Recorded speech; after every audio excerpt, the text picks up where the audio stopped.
Hey guys, and welcome to the Working Money Channel. This is good for crypto. This coming from Rob Art here. We want to see the NASDAQ pump well. Historically, crypto pumps even harder thereafter. So this was a tweet that Rob tweeted out from Unusual Whales Breaking. The S&P 500 hits an all-time high.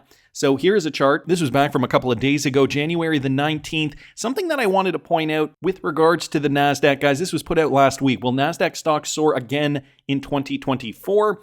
And here's what the history shows. Okay, so the NASDAQ 100 index skyrocketed 53% last year, the best performance this century. So they're talking about 2023, obviously. The broader NASDAQ Composite Index delivered a gain of 43%. That return handily beat the other major market indexes. So will the NASDAQ soar again in 2024? Well, the year after effect is apparently a thing. They take a look here at the NASDAQ's big move, and by big we mean a gain of 40% or more.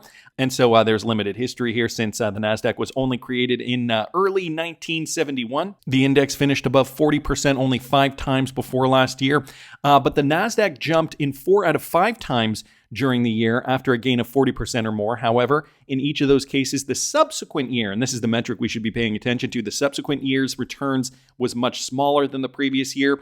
So what if we change our definition of a big move? One where the NASDAQ vaulted 20% or more higher. That's a much more frequent scenario. It happened 18 times before 2023. So it also shows that the NASDAQ declined in only 4 of the 18 years following a gain of 20% or more.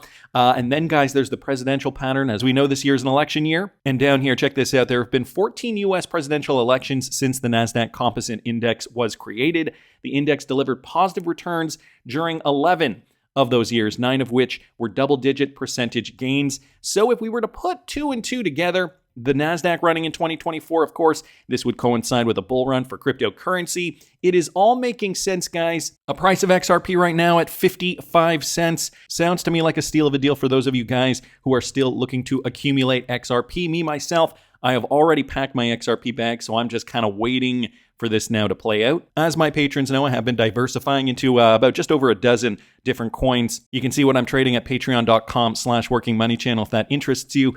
And now is the time that, if you're still looking to diversify into cryptos or, maybe bag some more XRP, now is the time, guys. This market retrace, now's the time to be paying attention. We have seen Bitcoin price action cool down as well. As of the time of this recording, we're seeing a Bitcoin price at around 41,700 per coin. So that is down significantly since last week. Sentiment in the market is fairly neutral right now, 57. So a lot of retail buyers cooling off, market cap at $1.65 trillion. The 24-hour volume's down too quite a bit, 45.05%. Bitcoin dominance still hanging on near that 50% mark. So we're not really seeing altcoins take off in any particular type of altcoin reaction to the Bitcoin price plummeting. And I think that's a good thing right now, personally. When that usually happens, it usually denotes the end of a cycle. So we're clearly still in the middle of this cycle. David Valier's here posting this. Okay, one of the most hated posts I've ever made is below. We bottomed in Bitcoin, and he's showing the chart here. Double neckline. Guys, as soon as we fall below that neckline, that is confirmed. And to me, I feel like it's a little too late to confirm this, but confirmed a bearish market. One of his most unpopular tweets, he says this was back in November of 2022 after Bitcoin did see that all-time high.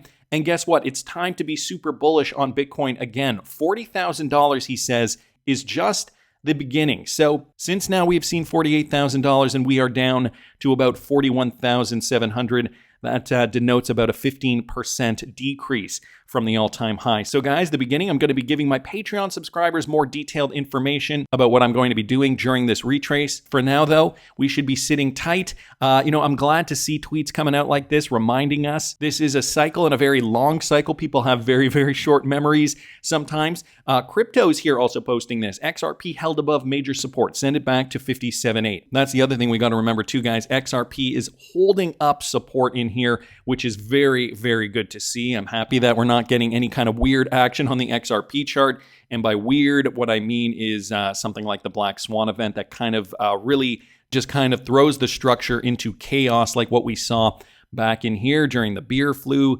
Everything was moving nice, and then boom, the plummet. Arguably even worse was the SEC lawsuit, which really kind of disintegrated the chart here.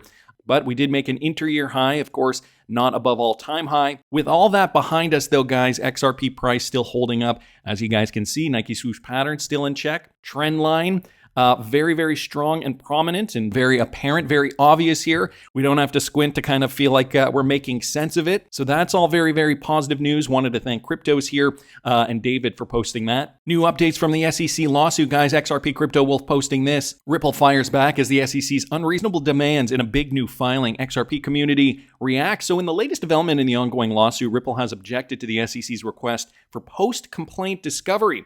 James K. Filan, a former federal prosecutor who regularly posts updates on the Ripple SEC action, made it known in a new tweet that Ripple has filed its response opposing the SEC's motion to compel. According to the filing, the SEC seeks to compel Ripple to produce audited financial statements for the years 2022 and 2023, produce all post-complaint contracts for the sale and transfer of XRP to non-employee counterparties, and answer any interrogatory about the amount of XRP institutional sales proceeds received after the filing of the complaint for certain contracts. So Wrath of Kahneman here does give us a good breakdown. Check this out. Let's unpack Ripple's response to the SEC filing. Ripple argues the SEC is asking for unnecessary information and trying to subvert the legal process. So guys, they're still at it here. The PDF is linked in the description of this tweet for you guys. Number two, the SEC wants to explore Ripple's finances and post-complaint XRP sales, but Ripple objects, claiming it is untimely, first of all, since fact discovery closed months ago, and the SEC had ample time back then. Irrelevant also, since the info won't affect potential penalties or injunctions. So Ripple's lawyers fighting back here. The challenge, SEC's need for more info to assess remedies or penalties by arguing new info isn't needed for old actions. Injunctions based on new info doesn't address the original complaint and don't change whether pre-conduct or rather pre-complaint conduct broke the rules. They have raised three procedural issues down here. Fact discovery closed months ago, and SEC missed their chance to ask then. Reopening discovery is unfair and embroils the court in more litigation. SEC already used up their allotted interrogatories. So, it seems as though they're just really nitpicking at this point and probably just want to get the damages as high as possible, wanted to keep them as high as possible, whereas Ripple obviously wants to keep them as low as possible. Wrath of Kahneman saying an important thrust of Ripple's argument is that violating procedural strips them of their protections, setting a dangerous precedent for legal fishing trips that first ignore discovery deadlines, number two, shift the burden of proof. It's the SEC's, not Ripple's burden of proof, and compromise fair trials. So there you go. The latest here, and I don't feel like too many people really care at this point, just because, for Ripple, the company, it's going to have an effect, but really just an effect on the penalty. I think at this point, what kind of fine they have to pay. For us XRP holders, though, free and clear. For this bull run, we already have exchanges relisting, have been over the last, let's say, 6 months or so. So that is all very, very positive news, but it is good to just get our thumb on the pulse of the SEC lawsuit. I mean, this is going to have an effect on where the rest of crypto does go. Here's the thing, though. It has not affected the industry's view of Ripple. Modern Markets, guys, this publication has some Brad Garlinghouse for you in their latest issue. Another one courtesy of Wrath of Kahneman here. And as you guys can see, he does post the link if you guys want to read the publication. But FinTech Friday in the mix, we have Brad Garlinghouse highlighted here in Modern Markets. Brad Garlinghouse, CEO of Ripple, spoke at the World Economic Forum this week about SEC Chair Gary Gensler's aggressive crypto sector regulatory approach. I do think the chair of the SEC, Gary Gensler, is a political liability in the United States, and I think he's not acting in the interests of citizenry. He's not acting in the interests of the long-term growth of the economy, and I don't understand it, says Brad Garlinghouse. So just basically quoting his Davos talks, I think at some point there will be a new chair of the SEC, and I think that will be a good thing for the American people. So boom goes the dynamite. Ripple, a very influential part of this new financial framework. Modern Markets obviously realizes that, so wanted to thank the Wrath of Kahneman once again just for posting that. More news here, guys. Coming out of Japan, XRP Crypto Wolf posting this. Ripple VP will launch a blockchain course in Japan's top university. Web3 veteran and Ripple strategy VP Emi Yoshikawa invites Kyoto University graduate students to her intensive course on blockchain. As part of the company's expansion in Japan, the vice president of Ripple Inc. will hold an intensive course for students of the country's top research institute. Attendees will study both theory and practice of decentralized systems and will have a chance to advance their understanding of Web3. So Emi Yoshikawa, guys, did post a tweet here recently I've got the tweet up here, translated it from Japanese. I am currently preparing materials for an intensive blockchain course, 4 hours long, at Kyoto University Graduate School next week. I try to incorporate various mechanisms, including practical skills, to help people intuitively understand the essence of blockchain, which is difficult to understand from some lectures.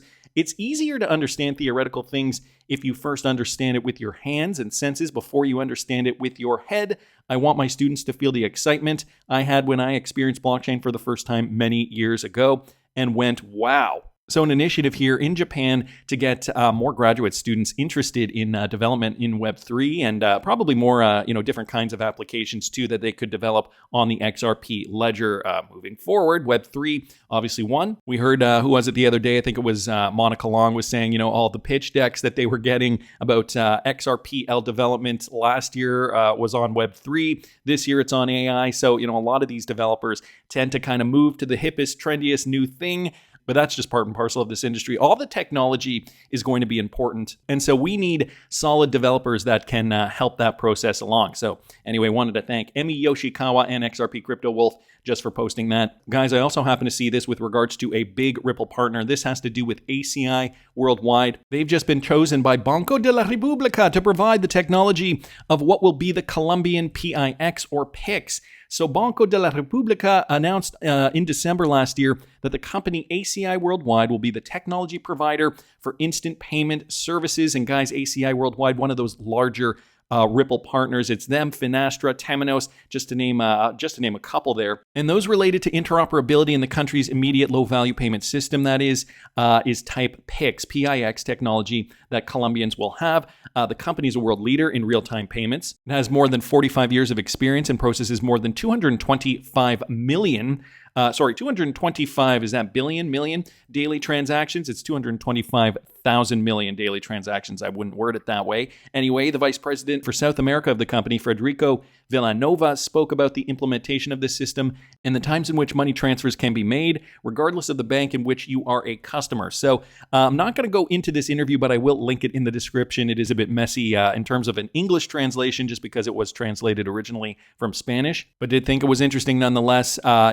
Another big company, Ripple enabled ACI Worldwide, integrating into another bank in Colombia, a country that has already adopted RippleNet in a very meaningful way. So great news coming out of Colombia and from Ripple partner ACI Worldwide. So everybody is modernizing all around the world, South America, Africa. We got a lot of news coming out of the Middle East, Asia, obviously too, one of those big regions of the world that has been modernizing their systems. Considering the US dollar is the world's reserve currency, it is probably good that they're doing just that. Daniela Cambone-Taub here posted this. I rewatched this interview for a third time this morning, bringing up something that James Rickards said. She does say here he's ahead of the curve as usual and offers a take on events you will not hear anywhere else. Listen to this, guys. If you are an American citizen and have money in the bank, you might want to listen up. Could the U.S. government destroy the U.S. Treasury market? So Ukraine's not getting any new money from anywhere right now, and they're losing the war pretty badly.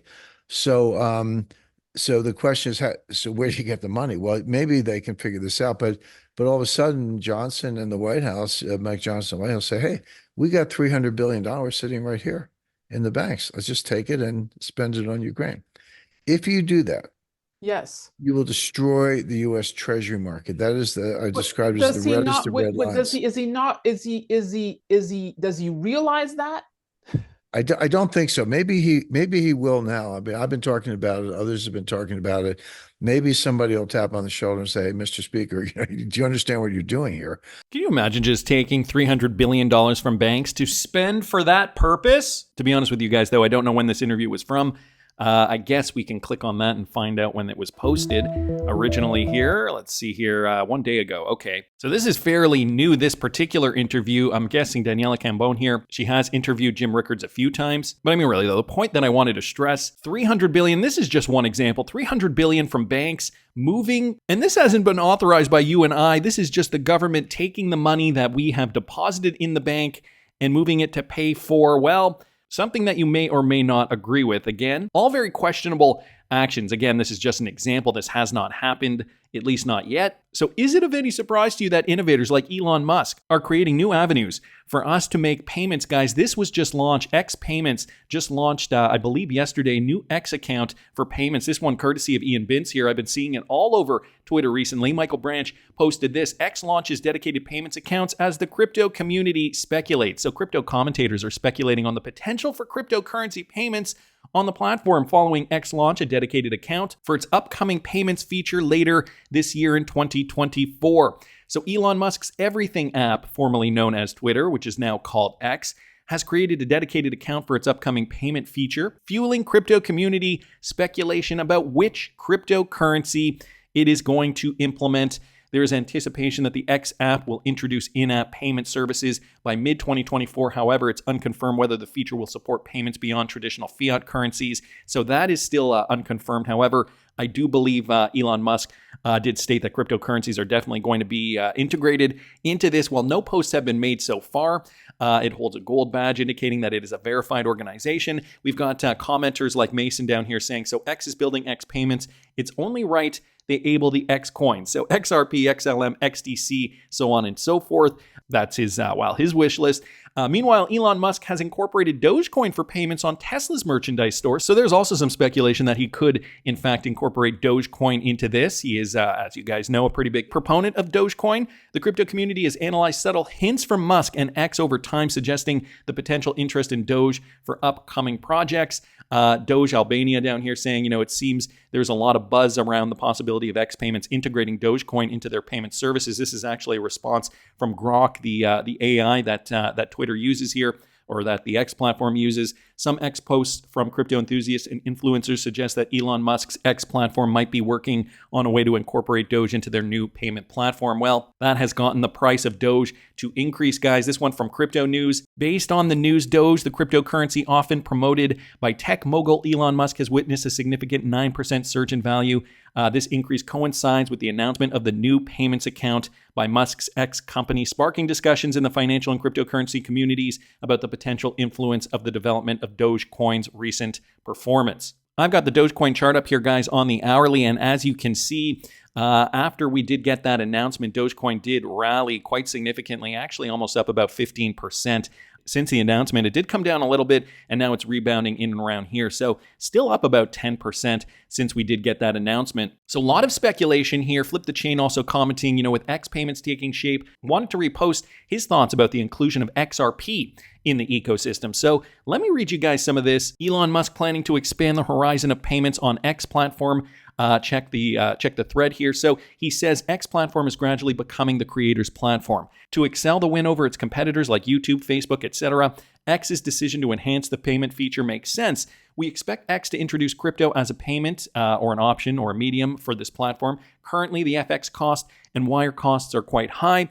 Further, the time taken to credit the amount in the creator's account is considerably high. Shifting to crypto as a payment option, which can involve making use of BitPay or RippleNet, can credit the amount in the creditor's account in real time. If you click on this, you can see here 30 merchants already accepting payments in XRP, one of them being BitPay. So transitioning to crypto payments can offer new use cases on the X platform. For example, businesses can charge micropayments for gigs or for reading a small piece of content. Instant real-time payments with the help of crypto can make several such use cases flourish on the X platform. Since the X platform is accessed globally, the Twitter ID can be used to accept transfers in the amount on a peer-to-peer system globally. And yes, obviously, this can easily be done with the help of RippleNet and XRP. So speculation in the air. Wanted to thank Flip the Chain for that. Obviously, Dogecoin holders are getting super excited about this too. What is going to be the next step? I know Elon Musk has talked a lot about this payment system, and there have been some connections suggesting that XRP could in fact be integrated into this. I guess we're just going to have to wait and see what the next steps are going to be. So I guess it's time to strap up and enjoy the ride. That's just my opinion, but I want to hear what you guys think. Please subscribe to the channel if you haven't already. Like the video if you like the content I'm providing. I always love hearing your comments. See you in the next one, guys.